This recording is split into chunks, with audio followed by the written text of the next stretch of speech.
All right, let's dive into one of the trickiest parts of the IELTS exam, that long academic lecture. I'm going to show you a really powerful but super simple technique that can seriously boost your listening score. So let's get right into it. You know that feeling, right? You're in the middle of the listening test, the speaker's going a mile a minute about, I don't know, ecological systems or ancient history, and you're just scrambling to catch the key info before it's gone. It is so stressful, and trust me, you are definitely not alone in feeling that way. But what if I told you that speakers actually leave clues for you? What if there was a way to see the map of their talk, to know exactly when a new point is starting, or a contradiction is coming up, or when they're about to wrap things up? Well, it turns out there is. And the key is something we call signpost words. These are the little words and phrases that speakers use, a lot of the time without even thinking about it, just to guide their audience. They're like the invisible skeleton of a presentation, and I promise you, once you learn to hear them, you will never be able to unhear them.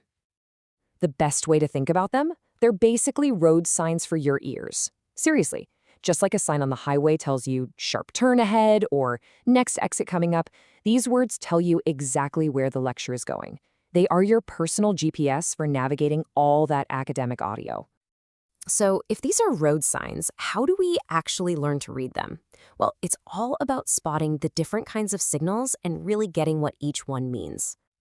Okay, so let's break down the two most common types. On one hand, you've got words for sequencing and adding, things like first or in addition. These are pretty straightforward. They tell you a new related point is on its way. But the real gold, the most important ones for the test, are the contrasting words. When you hear however or but, that is a huge clue. It's like a flashing light telling you the speaker is about to switch gears and present an opposing idea. This is so crucial because IELTS questions love to test your understanding of these little twists and turns. That's where the answers are usually hiding. And that gets us to the main point, really. The goal isn't just to hear these words, it's to use them to predict what's coming next. Hearing a phrase like, on the other hand, immediately preps your brain to listen for a counter-argument. It makes you ready to snatch that answer the very second it's spoken. So, how do we make this a real, practical strategy you can use in the middle of the test? Well, it all comes down to a simple three-step process. This is what shifts you from just passively hearing the audio to actively listening and predicting. Here it is, nice and simple. Step 1, just train your ear to catch that signpost word, that however, that in addition. Step 2, in a split second, identify its job. Is it adding more of the same or is it changing direction? And then, step 3, based on that job, predict what kind of information has to come next. It's a super fast mental process, and believe me, it gets so much easier with a little practice. And this right here is the real game changer. You stop being a victim of the speaker's speed. You're not just being dragged along for the ride anymore. Instead, you become a co-pilot in the conversation. You're anticipating the structure, you're ready for the information, you're in control. And that is a massive advantage in a high-pressure test. Now, look, acing the IELTS is a fantastic goal, but the power of these signpost words goes way, way beyond the exam.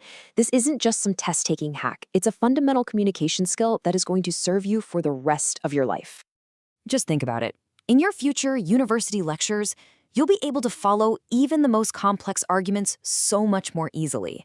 In business meetings, you'll instantly get the flow of a presentation. And even in your daily conversations, you'll just become a better, more tuned-in listener because you'll understand the hidden structure of what people are trying to say. So here's the big takeaway.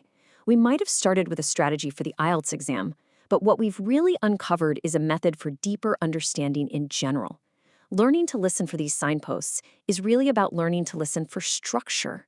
And that is the absolute key to better comprehension, no matter what the context is. So, I'll leave you with this question to chew on. Beyond the words people say, what are the other signposts in your life, maybe visual ones or social cues, that help you navigate and make sense of the world around you every single day? It's kind of an interesting thing to think about.